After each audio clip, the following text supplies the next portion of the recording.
Hello Taurus, welcome to the Plaid Sheep Oracle. I didn't expect you quite so soon. You were among the end group in the last round, but here you are. You were very insistent. There's something, there is a rising energy in you, Taurus.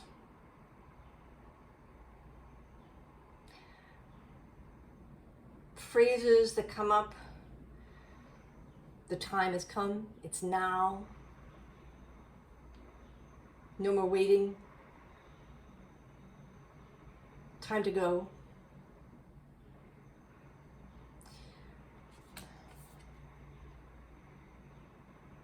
And the card that came up here, this protection card, but I don't think that it's so much about protection as it is about this sense that this egg is about to hatch. Right? There's this kind of energy around the egg. There's light, there's this poppy. The two crows feel very expectant.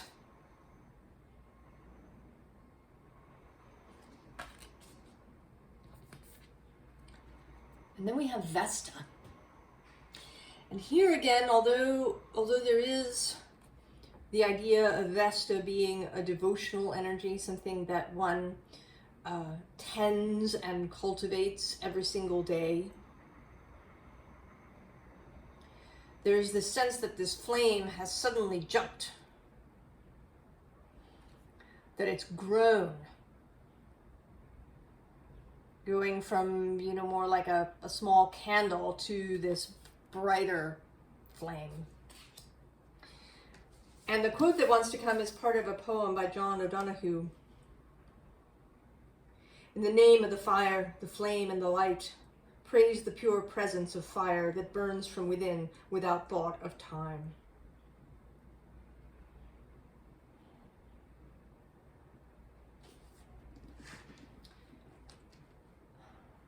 So, you've been cultivating something, Taurus. Maybe even without knowing it. Something has been building within you. In fact, maybe you've been procrastinating. Maybe there's something that you've wanted to do, or it doesn't feel entirely like a single action, like quitting your job. It doesn't quite feel like that, though it could be something like that. It feels like it's almost like something you've wanted to be doing, but for some reason you don't. Maybe you've been wanting to start a meditation practice, or maybe, although that feels too passive. I want to say that on the sort of spiritual esoteric end, you've been wanting to do some sort of active magical practice.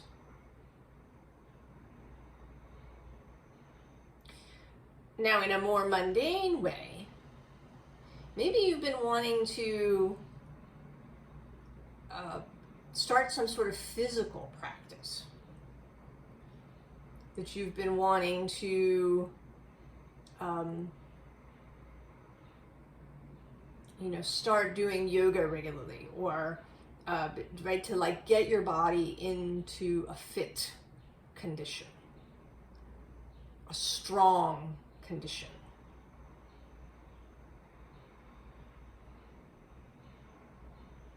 Or it could be maybe that you've been wanting to do things to your house, perhaps.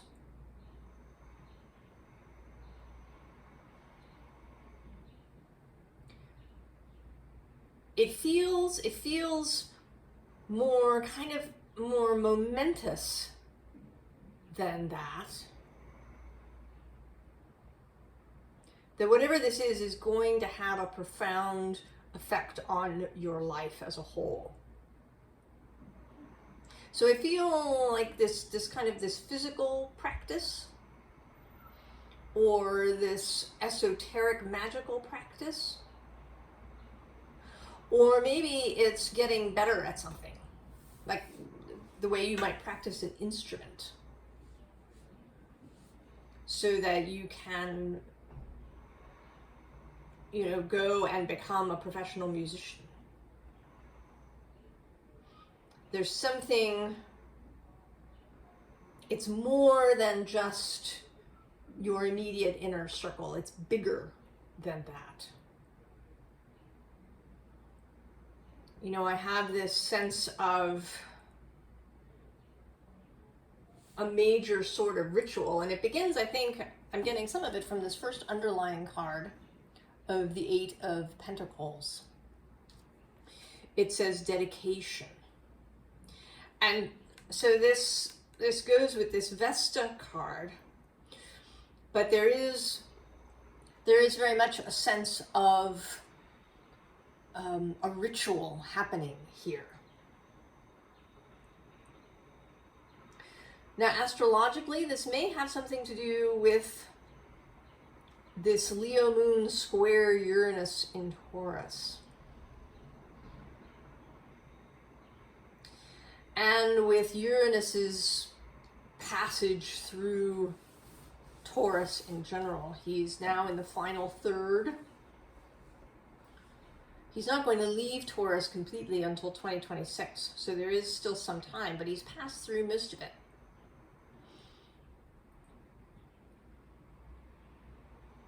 And I think this is the first Leo moon that is, new moon, that is square Taurus.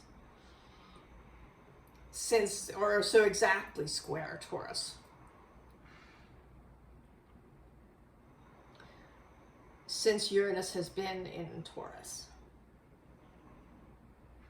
I'm not sure about that. Maybe I'll go check and write it down in the description if I'm wrong.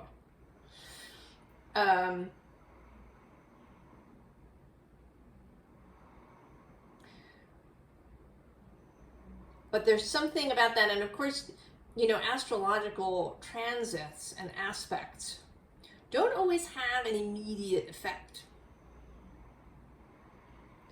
Sometimes you don't feel the effect until later. That the transit triggers something small. And I think that if you're watching this when I post it, that Uranus's entry into Taurus may have been some of that trigger, that it lit the initial flame. And you've been tending it, but it's been little, but now it is blazing.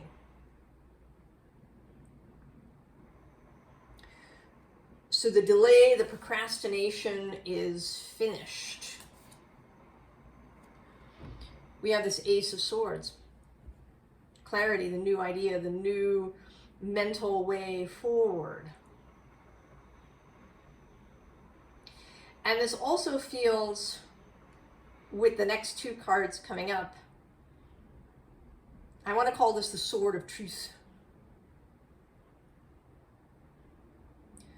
That it isn't, that it is an actual sword that you can wield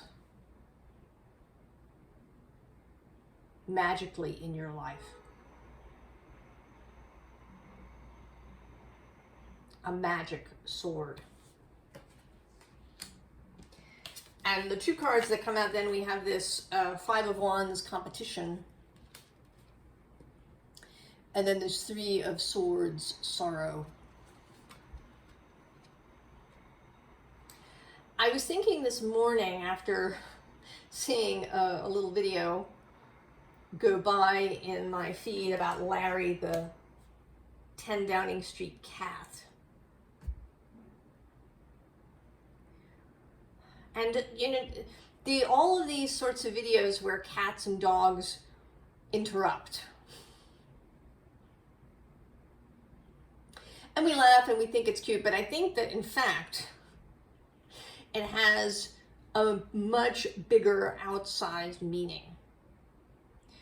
That these animals are trying to get a message through. Because whenever this happens, it's like a space out of time, almost, where everybody smiles and laughs, and there's this, there's a clip of David Cameron, former Prime Minister of the UK, at the end of some speech that he was making, where I think it might be his final speech, where he wants to put to rest the rumor that he didn't like Larry the cat.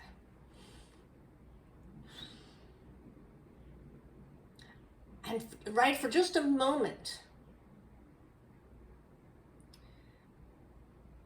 the political lines vanish. Right? They vanish in Larry's presence. He is a representative of the unity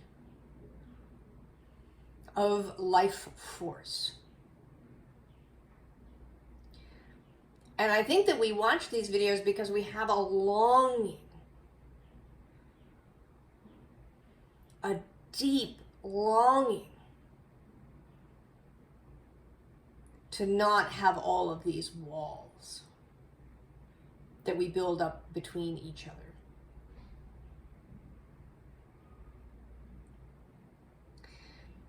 And you are finding your way into that space. To be in that space, not just when Larry the cat is, or one of his colleagues is in the space. This magic sword of truth is banishing these energies of competition and sorrow and feelings of betrayal and anger and divisiveness. That you will not be able to move forward from this point.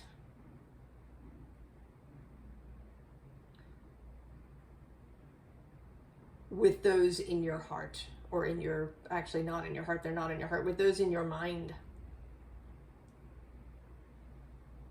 And so we have death. Scorpio's card from across the way.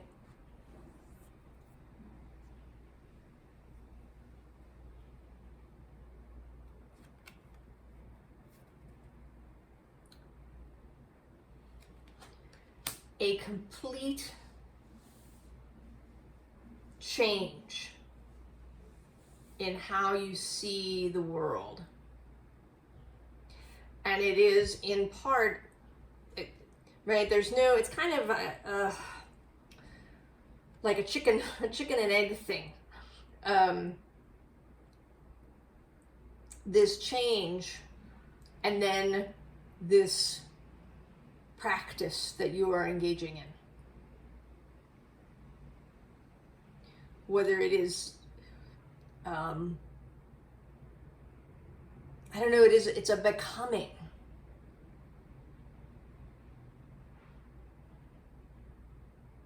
And you've been putting it off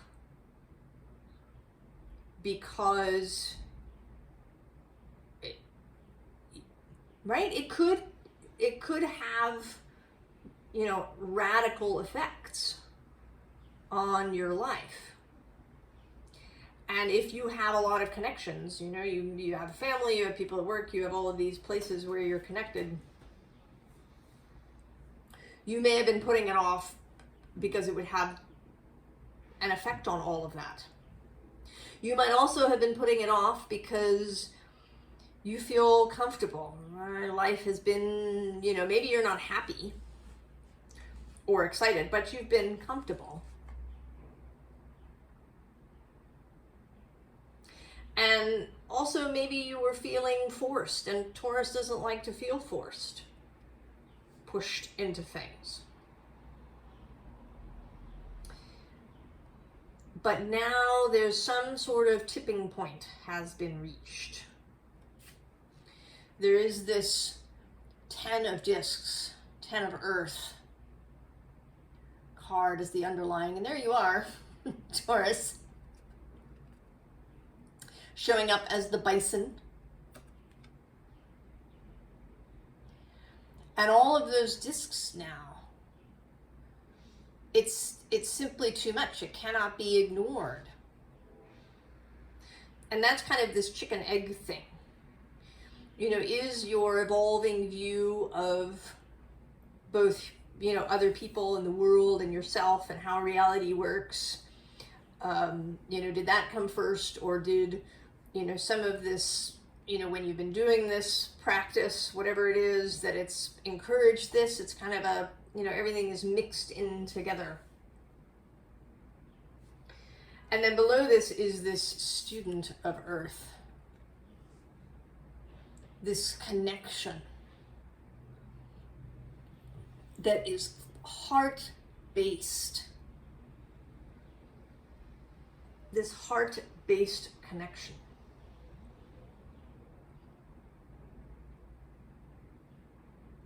To the life force. To earth, to all that is.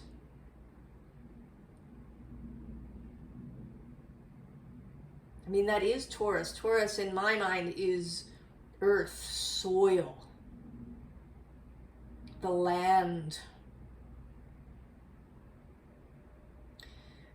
You know, and land is not, you know, land is intertwined with us.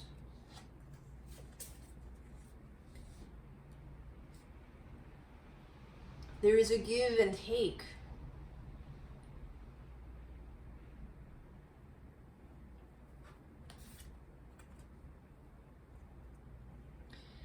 And then there is this source of water, which, so interestingly today, this feels like source dipping its hand into your water, into your emotions, stirring your emotion, your heart, your consciousness, in a way that right, this can no longer be ignored, no longer put off. The star. And here you are this frog reaching for the starlight in the web of being, in the web of weird.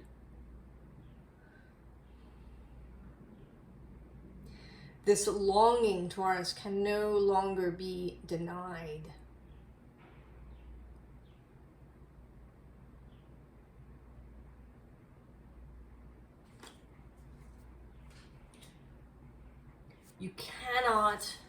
You cannot continue as you are. And I don't, you know, usually I say that we have free will. And we do. You could choose to ignore this, to continue to procrastinate, to continue avoiding doing this practice. And I do, it feels esoteric. It feels magical. And it may not be magic in, you know, kind of what we think of, you know, in the popular media or popular imagination, you know, of having an altar and having all the tools and calling in the directions and, you know, doing ritual in this way. It may not look like that at all. That's only one conception.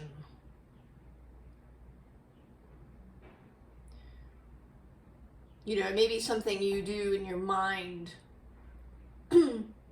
when you go out to some spot in nature. It may be a practice you have when you know, when you garden, perhaps. That it's something you do as you stick your hands in the soil. That there is with this Ace of Swords a strong mental component. What you do with, you know, if you go in your garden and you know, think about your shopping list and, you know, what you're going to put in your Instagram feed and what you're going to make for dinner, that is not this.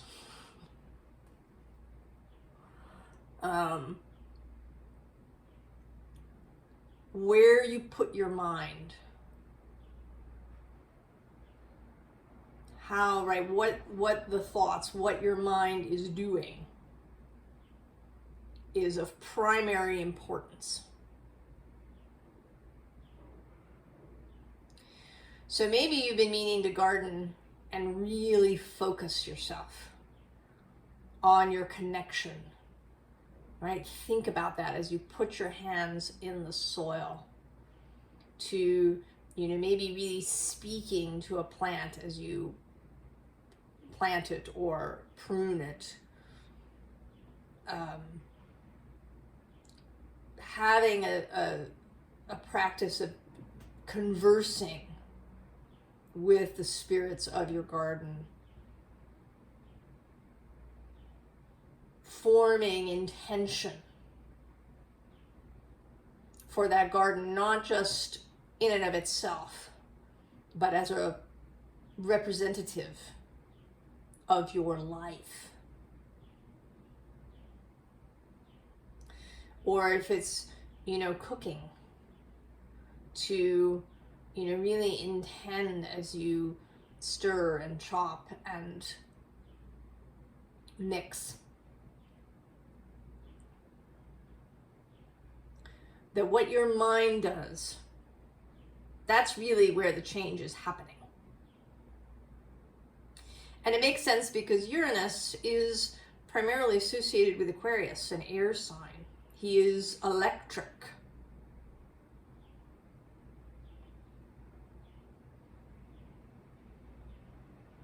And it really is in the mind where change has to happen. That must go first, and then the other changes will occur around it. And this star card is traditionally Aquarius.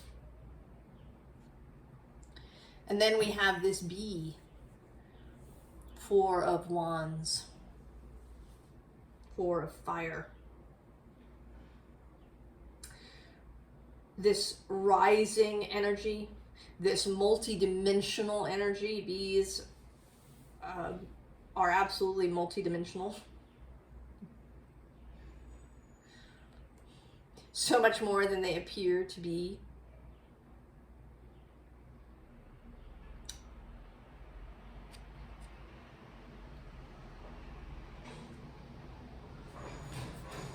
And then, of course, the Oracle, the High Priestess. Connection to Source, to your wider self, to all of that knowledge.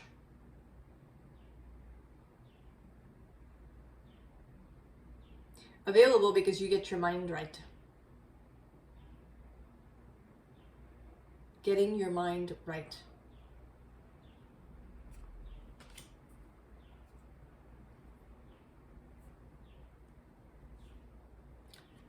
the universe, the world card. And right below that, the Empress, you in your most resplendent form. And if that were not enough, the Magus.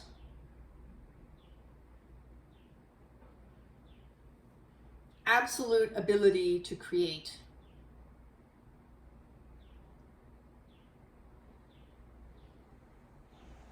Through this process.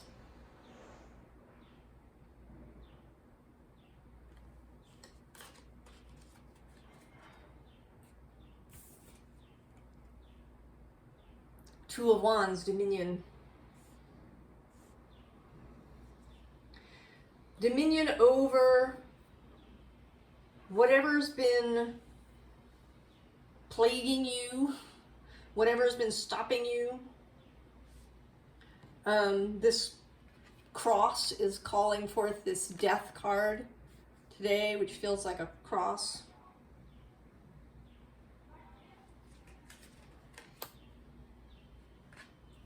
The ability to create change. And to do it not in a destructive sort of process.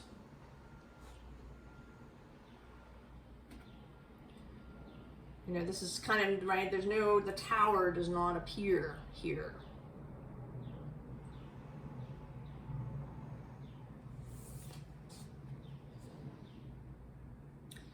And then we get the Moon.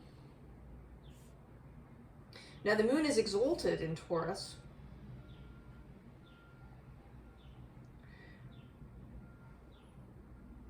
And I think this is about becoming comfortable with that Moon energy.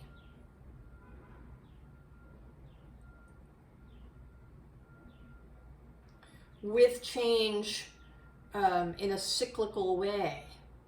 Becoming much more attuned. Becoming much more with this connection. Connected to Earth. Connected to all the processes of Earth.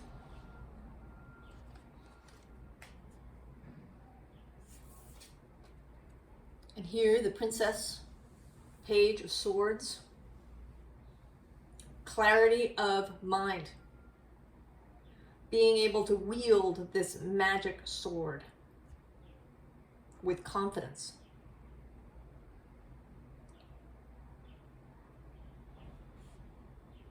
So that you can have clarity, so that you can make the changes when you need to do them, so that you can do this practice regularly. And not be derailed by outside forces.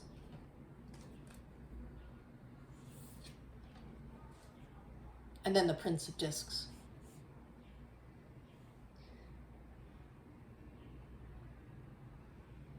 And actually in this deck, in the Thoth deck, this is you. The Thoth deck doesn't have kings. It has a princess, a prince, a queen, and a knight.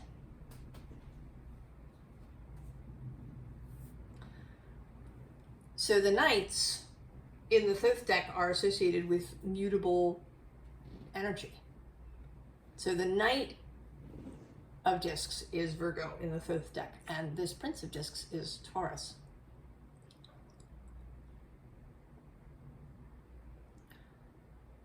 You in your fullness. Right? We've seen you as this bison, able to hold the Ten of Earth. Because that's another thing, the ability to hold affluence, to hold abundance, to be a fulcrum, a gathering point of energy.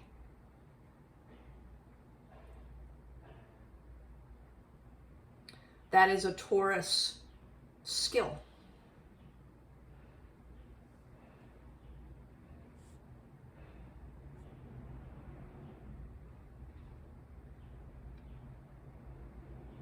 And you are learning how to do this without becoming overwhelmed. You know, if we have traumatic stuff in our childhood, we may come to a place where we're easily overwhelmed, where sensation, whether it be good or bad, is too much. Our body gets overloaded, our nervous system is unable to cope with high sensation. Even if it's joy, even if it's, you know, somebody showing up and saying, here's $1 million. Right? Lottery winners who blow it all because they can't hold it. It's too much. But you are now able to hold it. And look at that. Sunlight increasing. I don't know if it's really visible on camera, but the sun is coming out from behind a cloud here.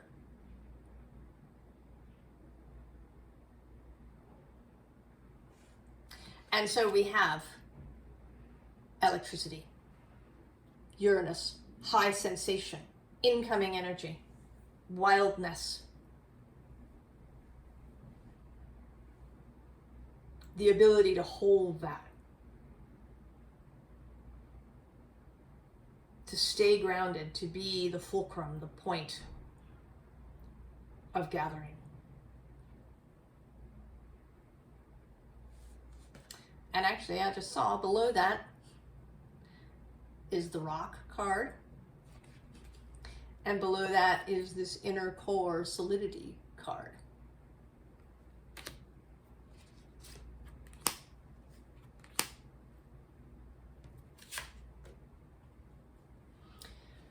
So here, this equator card actually, to me, looks like a creation card today. That you have created this. And that this practice that you're doing involves all parts of yourself.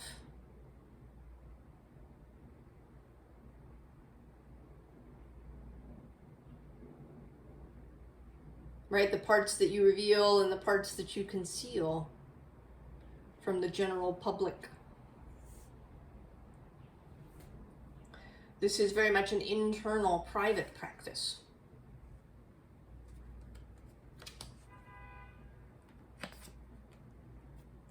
And then we have this Bravery Oceans card, which is also a card of balance. And again, this ability to be balanced in, you know, what might be a lot of action. Because if you create something fabulous, there may be, you know, this time period when you have to, you know, be balanced on a lot of movement. And it may, in fact, come to be a way of life, which is something else you might have been wanting to avoid, perhaps, because then we have wind change.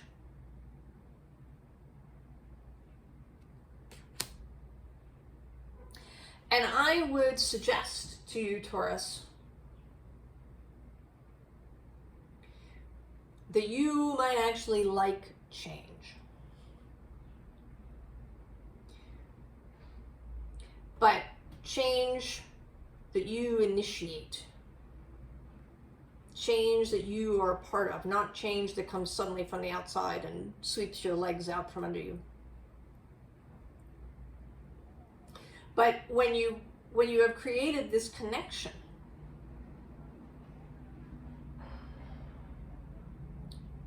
then you have, right, you're not going to be a victim of circumstance. It doesn't mean that, you know, you'll never make another mistake or fall on your ass again. but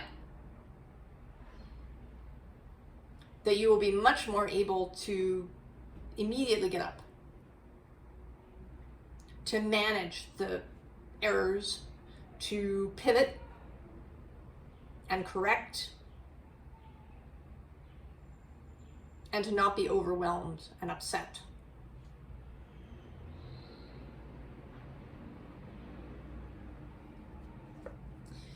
And so here you show up as the Hermit. Knowing your own star. Knowing yourself fully.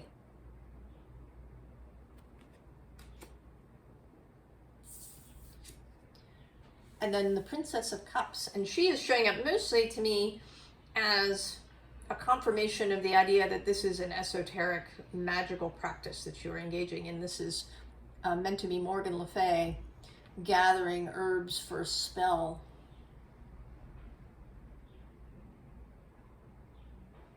Under the light of the full moon. There is magic here.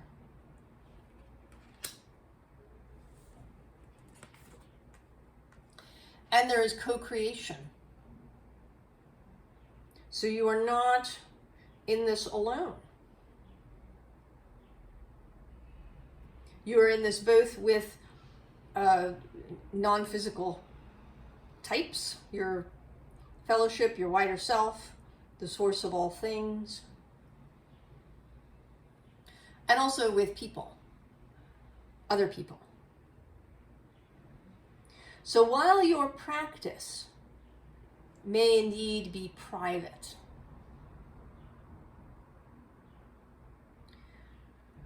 that you're also creating with others. So if we think of this as a magical practice, perhaps you have your own personal private practice that you do. And then maybe you have a group that you work with. Or you have your private practice and then you take that out into the world. You take the physical manifestations of that practice out into the world with your family, those closest to you. But maybe also, people in general, your community.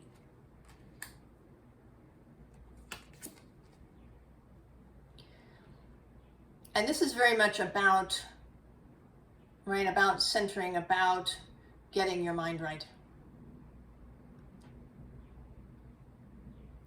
And I don't know, it may not be meditation in the classic sense of sitting on a cushion and having a meditative practice.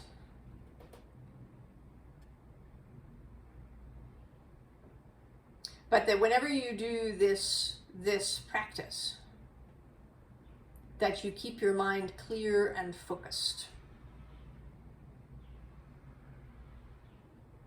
And that you do whatever you need to do to make that easier. That might be meditation. Maybe you meditate before you do this practice. But it may just be kind of about mental hygiene, if we want to call it that. Staying away from, sources of mental stuff that are upsetting or destabilizing. Engaging in nourishing practices. Reading and watching those things that feel good, that are nourishing, that are enlivening. And this doesn't mean, avoiding the real world entirely. But since we're Taurus, for example, not reading all about, soil degradation and water loss. Reading about regenerative agriculture. Learning about permaculture. learning about water practices. So turning your face to generative sources to keep your mind right. And then the Eight of Sacred Circles, closing us out as we began.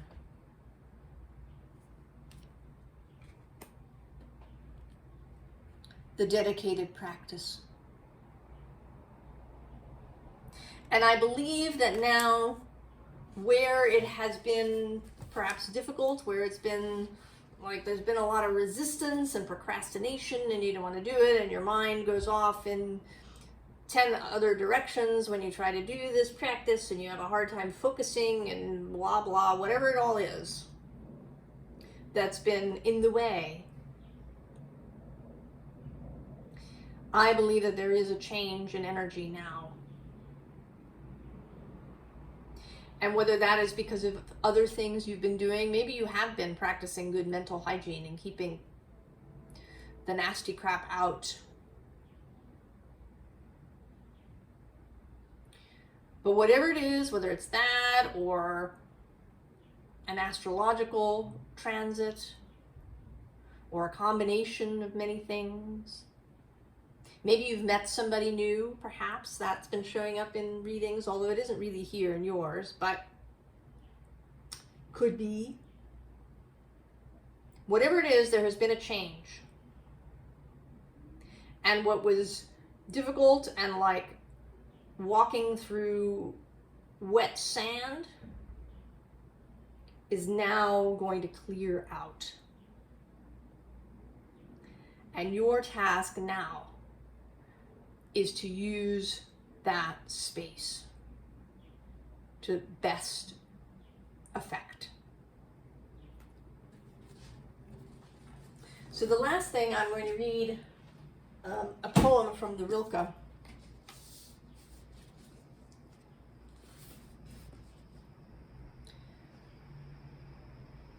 From a little later this month, August 22nd is the date in my Year with Rilke.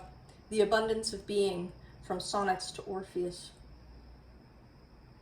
In spite of fate, the marvelous abundance of being, like the brimming land, or like stone figures built into gateways bearing up balconies, or a bronze bell lifting its voice over and over against the dullness of our days, or that single column in Karnak standing long after the temple fell.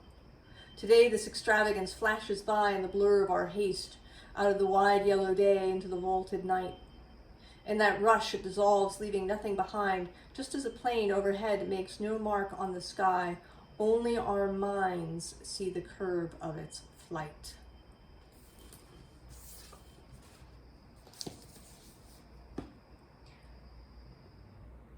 And the sun is gone. So I think I'm done. I wish you all the very, very best, Taurus. I am excited to see what you create in the world now. And I will see you next time. So long, Taurus.